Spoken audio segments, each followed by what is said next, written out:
देखो, concentration of solutions के अंदर स्ट्रेंथ क्या होता है, स्ट्रेंथ के बारे में डिस्कस करेंगे। तो हम लोग मोलैरिटी के बारे में पढ़ चुके हैं। मोलैरिटी था आपके पास कि 1 लीटर के सॉल्यूशंस के अंदर जितने सॉल्यूट के मोल्स प्रेजेंट होते हैं उसको मोलैरिटी बोलते हैं। स्ट्रेंथ क्या होता है, यहां पर आपके पास 1 लीटर सॉल्यूशन यहां पर भी होता है, थोड़ा सा डिफरेंस यही है। 1 लीटर के सॉल्यूशंस के अंदर जो भी मास के सॉल्यूट प्रेजेंट होंगे, यानी कि मास के सॉल्यूट पुट करना, मतलब वेट ऑफ सॉल्यूट पुट करना मुझे, वहां पर मोल्स ऑफ सॉल्यूट था। 1 लीटर के सॉल्यूशन के अंदर जितने सॉल्यूट के मोल्स होंगे उसको मोलारिटी बोलते हैं, और 1 लीटर सॉल्यूशंस के अंदर जितने आपके पास सॉल्यूट के वेट होंगे उसको स्ट्रेंथ कहते हैं। बस यही दोनों में डिफरेंस है।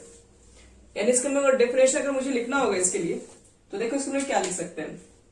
तो स्ट्रेंथ के बारे में लिखेंगे mass of solute, mass of solute present in 1 liter of solution, present in 1 liter of solution। 1 litre solutions के अंदर जो भी सॉल्यूट के मास प्रेजेंट होते हैं उसको बोलते हैं स्ट्रेंथ। यानी कि स्ट्रेंथ के लिए अगर आपको फॉर्मूला लिखना होगा तो आपको बोलना पड़ेगा मास ऑफ सॉल्यूट, और बटे में आपको बोलना पड़ेगा वॉल्यूम ऑफ सॉल्यूशन। और ध्यान रहे वॉल्यूम ऑफ सॉल्यूशन होना चाहिए लीटर में। बस हो गया ये स्ट्रेंथ के लिए डेफिनेशन। अगर पूछोगे इसका एसआई यूनिट क्या लिखना है हम लोग, तो ग्राम, मास के लिए ग्राम लिखोगे और वॉल्यूम के लिए लीटर, यानी ग्राम पर लीटर। इसके लिए हम लोग स्ट्रेंथ पे यूज करते हैं। बस चलिए, स्ट्रेंथ हो गया हमारा complete.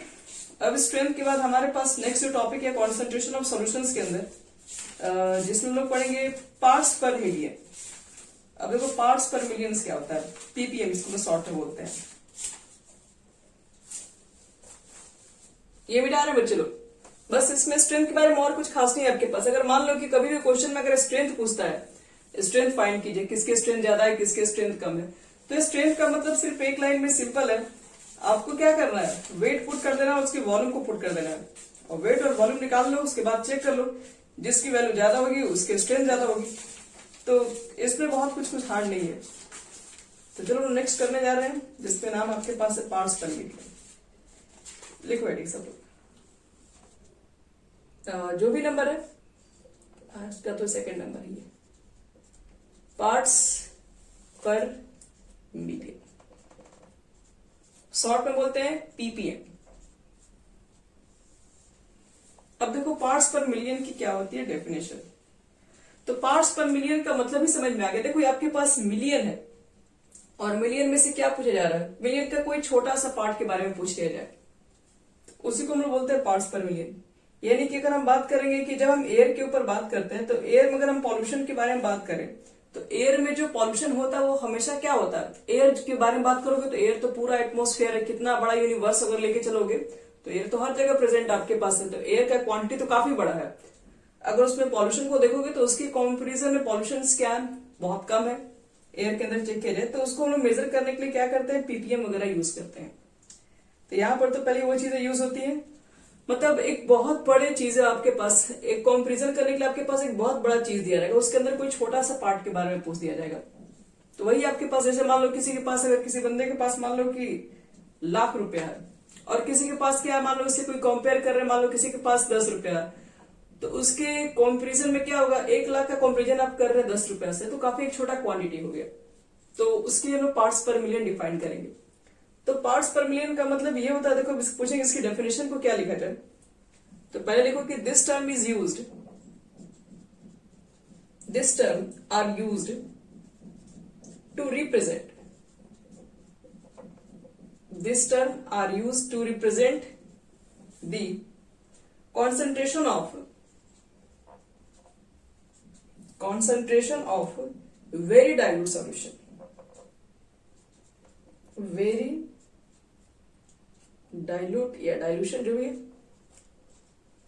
very dilute solution that is very small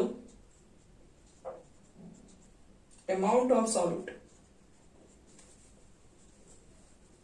very small amount of solute present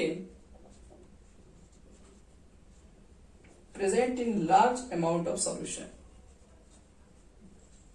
Large amount of solution, यही आपके पास है.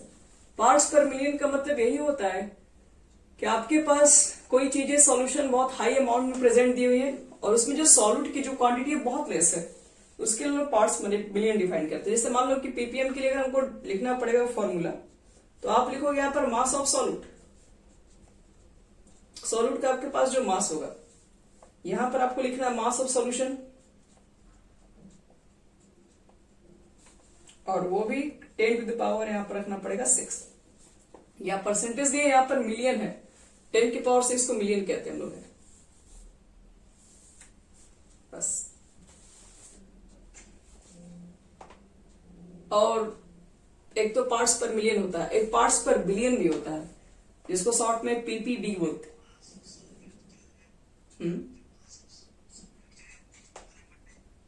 बस हाँ, बहुत बहुत ही कम अमाउंट में प्रेजेंट रहेगा.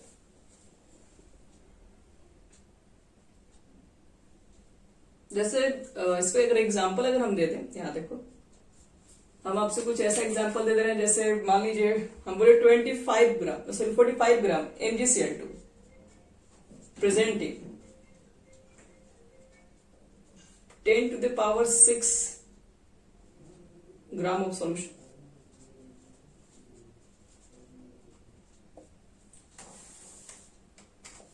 यानी कि 45 ग्राम MgCl2 प्रेजेंट है 10 to the power 6 gram solutions के अंदर.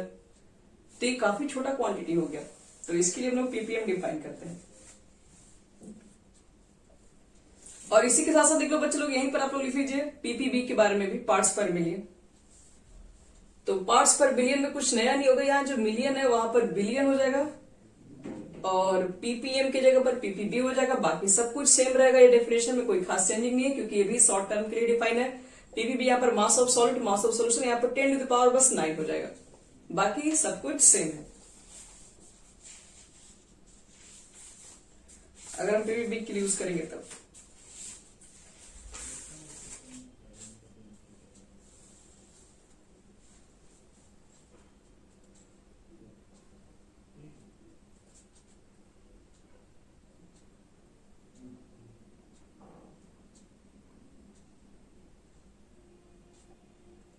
हो गया यहां तक? चलो, अब लास्ट टॉपिक इसका बता रहे. पीवीबी आप अपने से कर लेना, उसमें कुछ भी नया नहीं है.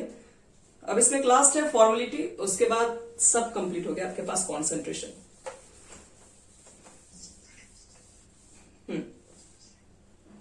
हाँ, स्ट्रेंथ भी आपका एक कॉन्सेंट्रेशन ही है, लेकिन आपको बोल रहे हैं मेनली क्या चीज से क्वेश्चंस रहेगा. मोलालिटी होगा, मोल फ्रैक्शन होगा, नॉर्मलिटी होगा, और क्या. और इससे ज्यादा कोई क्वेश्चन आपसे उठाएगा भी नहीं. ये सब फिर आपको पढ़ना है बस सिर्फ ये जानने के लिए, क्योंकि कभी कभी एमसीक्यू टाइप के भी क्वेश्चन आएंगे, वो भी आपको बताएंगे कैसे क्वेश्चन आएंगे.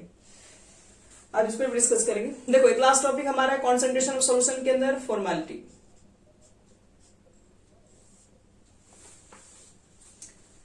देखो, अब नॉर्मलिटी हो गया, मोलारिटी हो गया, ये फॉर्मेलिटी क्या है.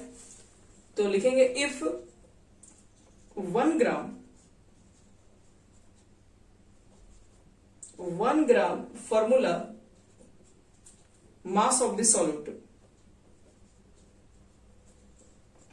mass of the solute is dissolved in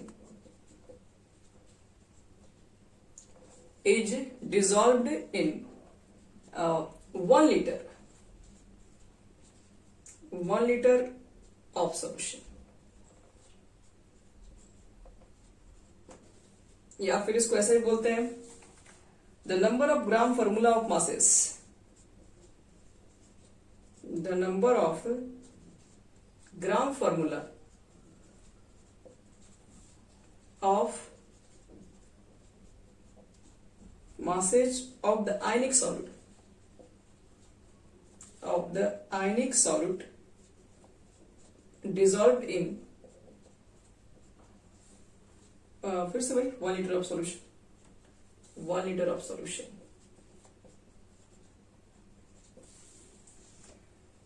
यहां पर क्या होगा कि 1 लीटर का हमारे पास फिर से सॉल्यूशन होगा और 1 लीटर के सॉल्यूशंस के अंदर जितने आपके पास number of gram formula masses present होगा, फॉर्मूला मासेस चाहिए और वो भी चाहिए ग्राम के अंदर। तो फॉर्मूला मासेस में आपको हो सकता है कि फॉर्मूला मासेस का क्या मतलब है। जैसे सपोज करो मेरे पास